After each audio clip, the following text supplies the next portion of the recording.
You open your inbox, see thousands of unread emails staring back at you, and feel a quiet spike of tension in your chest, even though none of them are physically touching you. That tension is not laziness, poor organization, or a productivity flaw, but a real anxiety response triggered by how the human brain interprets unresolved digital clutter. Your mind does not distinguish between an unopened email and an unfinished task, because both represent cognitive uncertainty. Each unread message becomes a psychological loose end. Each loose end quietly consumes mental energy. Over time, these unresolved signals accumulate into a background hum of stress that never fully shuts off. This is the hidden psychology of digital hoarding, and it explains why an inbox can feel heavier than a messy room. Unlike physical clutter, digital clutter is invisible, which makes it more dangerous to the nervous system. You cannot see the pile growing, but your brain feels it expanding. Every unread email registers as a potential demand, obligation, threat, or missed opportunity. The brain evolved to track unresolved social signals closely, because in early human environments, unanswered communication could mean danger, rejection, or loss of status. Email hijacks this ancient wiring. Your inbox becomes a modern social environment filled with unanswered voices. Each subject line represents someone waiting. Each notification suggests something incomplete. Your brain stays on alert because it does not know which message matters and which does not. Uncertainty is more stressful to the brain than bad news. An unread email is pure uncertainty. This is why people can tolerate clear rejection better than ambiguity. Digital hoarding thrives on ambiguity. You keep emails not because they are useful, but because deleting them feels like making a decision with incomplete information. Your brain resists irreversible choices when outcomes are unclear, so you postpone the decision. Postponement becomes accumulation.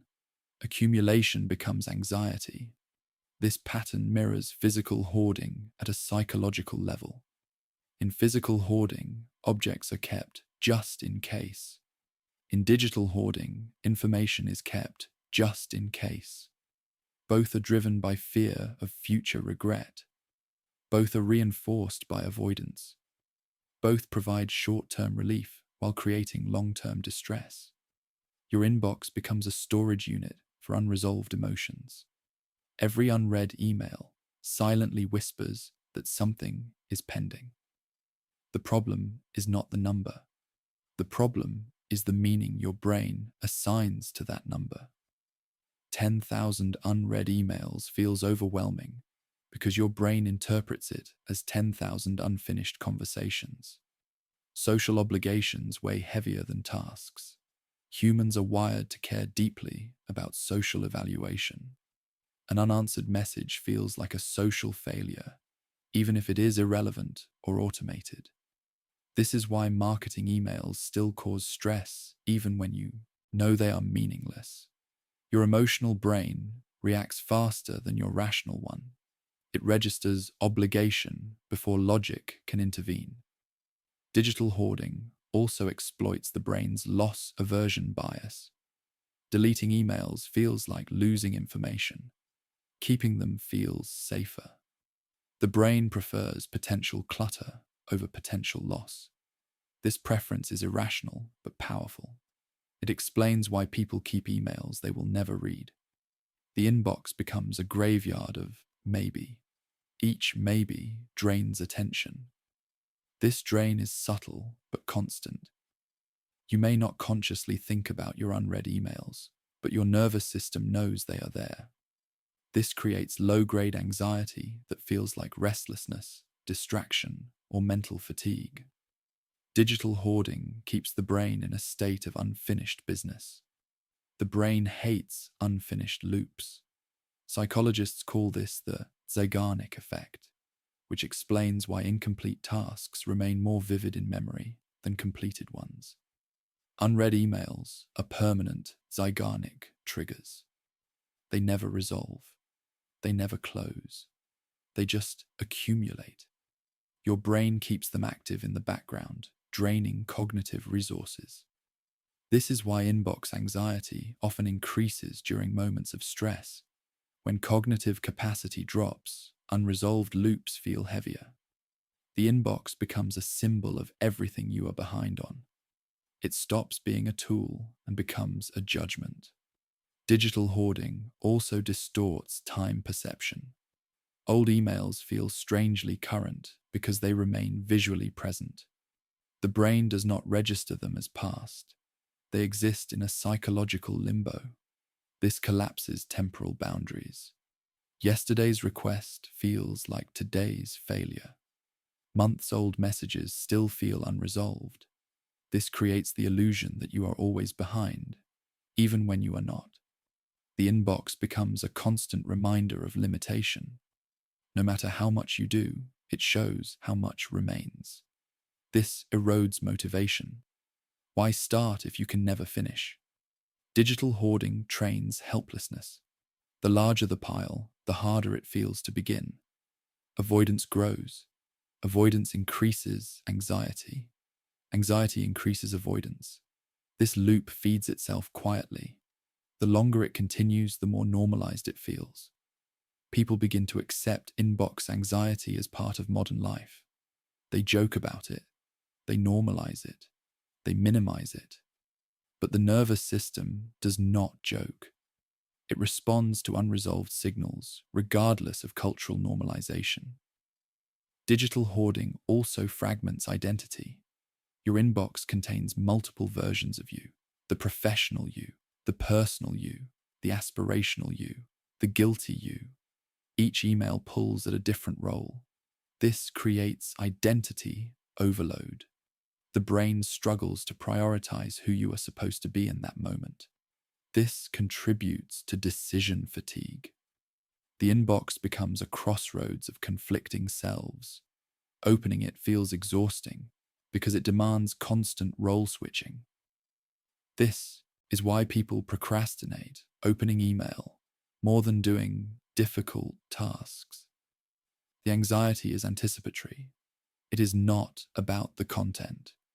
It is about the demand for self-redefinition. Digital hoarding also reduces trust in your own memory.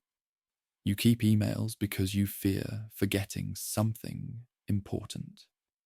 Ironically, the clutter makes important things harder to find. This reinforces the belief that you cannot rely on your mind, so you keep more. The inbox becomes an external brain, but an unorganized external brain creates chaos. Instead of reducing cognitive load, it increases it. The brain becomes dependent but overwhelmed. This dependency mirrors hoarding behaviors in physical space. Objects become memory anchors. Emails become intention anchors. Deleting feels like erasing a future possibility. This fear is rarely conscious. It operates quietly beneath awareness. Digital hoarding is not about information. It is about safety. It is about control. It is about the fear of missing something that matters.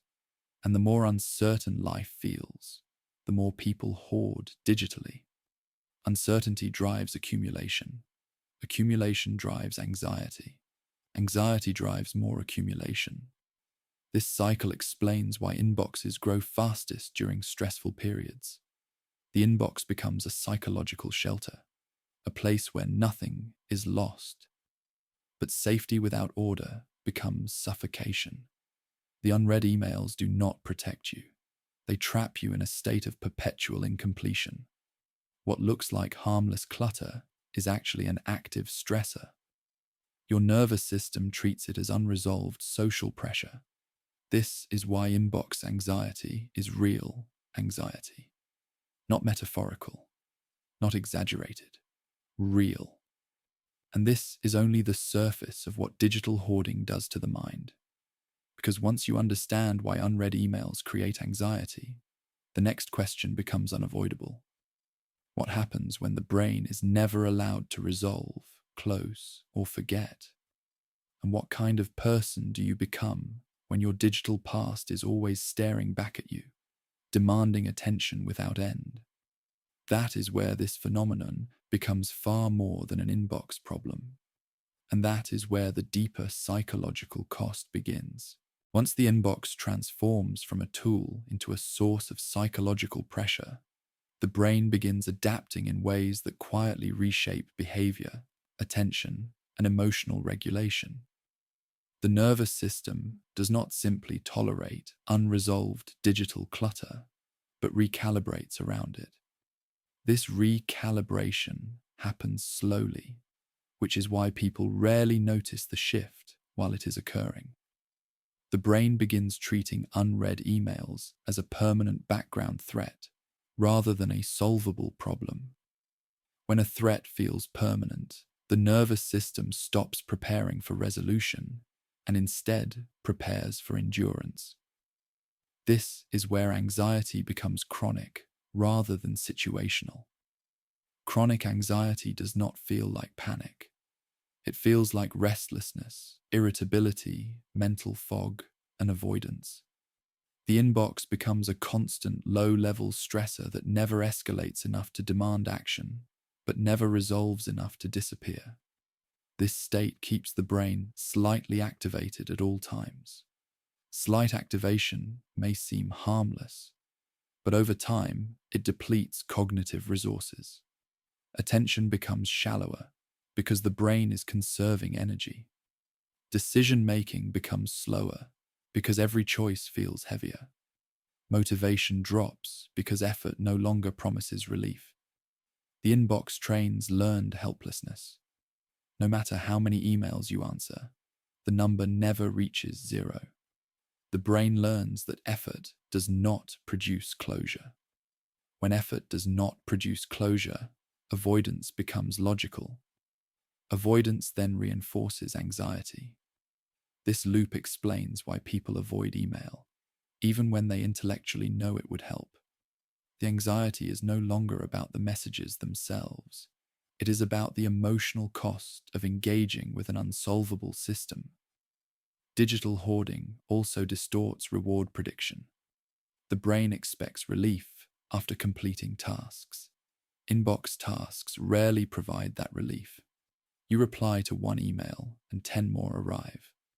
The reward signal never lands. Without reward, the brain disengages. This creates emotional numbness toward digital tasks. People describe feeling detached, drained, or indifferent. This indifference is not laziness. It is a protective response. The nervous system dampens emotional engagement to reduce stress exposure. Over time, this dampening spreads. People feel less satisfaction, not only from email, but from work itself. Digital hoarding begins eroding intrinsic motivation. The inbox becomes symbolic of endless obligation. Symbolic threats generalize. The stress associated with unread emails bleeds into other domains. People feel behind in life, not just in communication. This sense of being behind is vague but persistent. It creates shame without a clear source. Shame thrives in ambiguity. Because there is no single failure, the mind assumes it is the failure. Digital hoarding quietly attacks self-trust. You stop believing that you can stay on top of things. You stop believing that resolution is possible. This belief changes identity. You begin seeing yourself as someone who is always catching up. Identity shapes behavior. If you believe you are always behind, you stop trying to be ahead. Digital hoarding also fragments attention through constant anticipatory scanning. Even when not checking email, part of the mind remains alert. This vigilance consumes bandwidth. The brain is monitoring for potential demands. This is similar to how people feel in unsafe environments. The body stays prepared. Preparedness prevents relaxation. This is why inbox anxiety often shows up as physical tension, jaw tightness, shallow breathing. restlessness. The body mirrors the mind's inability to close loops. Digital hoarding also increases sensitivity to notifications. Each alert triggers a spike of arousal. The spike is followed by a crash. Repeated spikes exhaust the nervous system. This contributes to burnout. Burnout is not just about workload. It is about unresolved workload. Unresolved demands exhaust more than heavy but finite ones. The inbox represents infinite demand. The brain cannot plan around infinity. Planning requires boundaries. Without boundaries, effort feels meaningless. This is why Inbox Zero feels euphoric. It is not organization. It is closure. Closure is biologically soothing. The brain releases tension when loops close. Digital hoarding deprives the brain of closure. Deprivation creates craving. Craving creates compulsive checking. People check email hoping for relief. Relief never comes. The cycle repeats. Digital hoarding also alters time perception. Unread emails compress past and future into the present. Old obligations feel current. Future expectations feel urgent. The present moment disappears. This makes it difficult to feel grounded. Grounding requires a sense of now. The inbox erases now. Everything becomes pending. Pending states increase anxiety. This is why people feel calmer when disconnected. It is not escapism. It is neurological relief. The brain finally exits threat monitoring mode. Digital hoarding also weakens prioritization skills. When everything is unread, nothing is important. The brain struggles to differentiate signal from noise. This leads to cognitive flattening. Important emails lose salience. Trivial emails feel equally heavy. This overload forces the brain into avoidance mode. Avoidance reduces learning. Learning requires feedback. Without engagement, the brain stops updating. Digital hoarding freezes mental processing. The inbox becomes a static swamp rather than a dynamic system. People begin relying on memory less. They trust the inbox to remember for them. This externalization feels helpful at first. Over time, it weakens internal confidence. You forget because you assume the inbox will remind you. Then you forget to check the inbox. This creates more anxiety. Digital hoarding also reshapes emotional boundaries. Work and personal life bleed together. The inbox follows you everywhere. There is no psychological separation, no doorways, no closure rituals. This constant accessibility prevents emotional recovery. Recovery requires disconnection. Without it, stress accumulates. Digital hoarding normalizes this accumulation. People adapt instead of resisting. Adaptation hides damage. By the time symptoms appear, the pattern feels permanent. But it is not. Understanding the psychology behind digital hoarding restores agency. You begin to see that unread emails are not neutral data. They are active psychological signals. Signals can be managed. Loops can be closed. Meaning can be restored. The inbox does not need to disappear. It needs boundaries. Boundaries reintroduce closure. Closure restores trust. Trust restores calm. This realization sets the stage for a final shift. Because once you see how digital hoarding reshapes anxiety and identity, the question is no longer why the inbox feels overwhelming. The question becomes how to reclaim mental clarity in a world designed to keep everything unresolved. And that is where the final transformation begins. Once you recognize that unread emails are not just information, but unresolved signals, the entire relationship with your digital world begins to shift. The goal stops being control and starts becoming containment. Containment is not about clearing everything, but about restoring psychological boundaries where the brain can finally rest. The nervous system does not need perfection. It needs closure points. Even partial closure reduces anxiety because it signals safety. Safety allows attention to return. The most important shift is realizing that not every message deserves equal psychological weight. Your brain, however, does not know this unless you teach it. By default, every unread email is treated as potentially urgent. This is where intention replaces avoidance. When you deliberately decide what matters and what does not, you reclaim cognitive authority. Deleting emails is not losing information. It is resolving uncertainty. Resolution is calming. The relief people feel after mass deletion is not about cleanliness. It is about signaling the end of threat monitoring. The brain relaxes when ambiguity decreases. This is why creating artificial endpoints is powerful. Inbox rules, filters, scheduled checking times. Each one creates a boundary the brain can trust. Trust reduces vigilance. Vigilance is exhausting. Digital hoarding thrives when vigilance never turns off. Another crucial shift is reframing email as asynchronous by design. Most inbox anxiety comes from treating email like a live conversation. The brain feels social pressure to respond immediately. In reality, email is delayed communication. When you internalize this, urgency dissolves. Urgency is the fuel of anxiety. Removing urgency restores agency. Agency calms the nervous system. You stop reacting and start choosing. This choice changes identity. You are no longer someone who is behind. You become someone who decides. Deciding closes loops.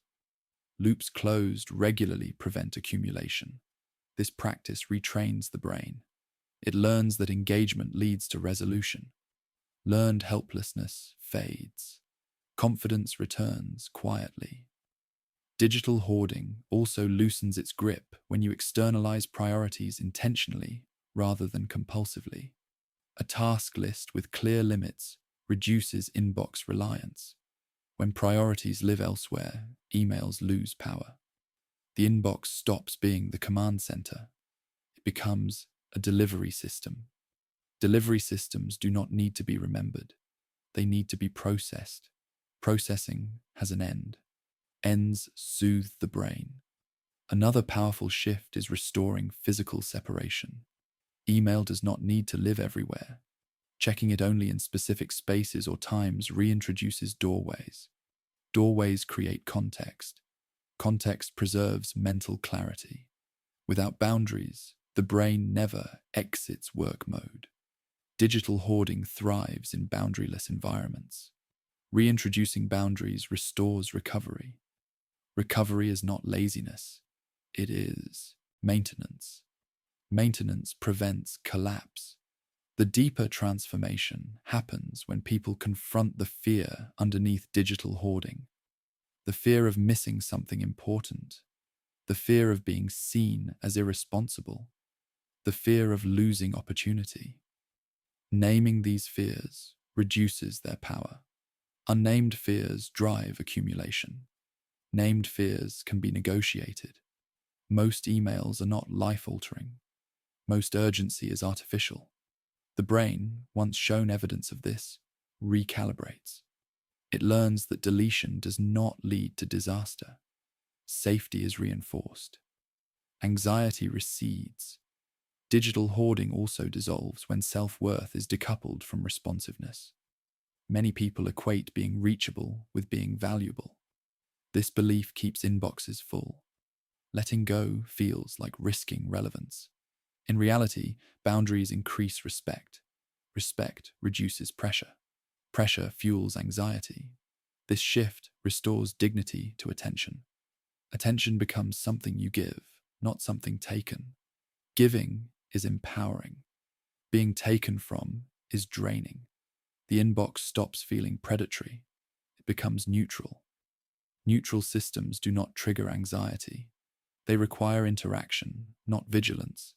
As anxiety decreases, cognitive clarity returns. Focus improves. Memory strengthens. Emotional regulation stabilizes. The mind no longer hums with unfinished business. Silence becomes possible. Silence is not emptiness. It is recovery. Digital hoarding robs people of silence. Resolution restores it.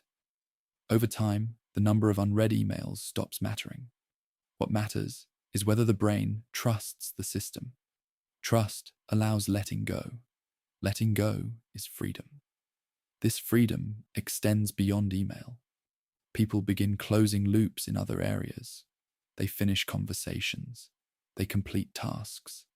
They stop carrying unnecessary mental weight. Digital hoarding reveals a fundamental psychological truth. Anxiety is not always caused by too much to do. It is often caused by too much unresolved. Resolution heals. Closure calms. Boundaries protect. When these are restored, the mind stops bracing itself. Life feels lighter, not because there is less information, but because there is less uncertainty. And once uncertainty loosens its grip, unread emails lose their power. They become what they always were: messages, not threats, not judgments, not proof of failure, just data waiting for a decision. And when you realize that, the anxiety was never in the inbox. It was in the absence of closure. And closure, once understood, is something you can always choose. Thanks for watching.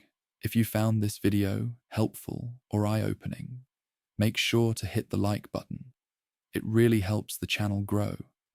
And don't forget to subscribe for more practical psychology insights, self-awareness tools, and mind-sharpening advice. Take care, and I'll see you in the next video.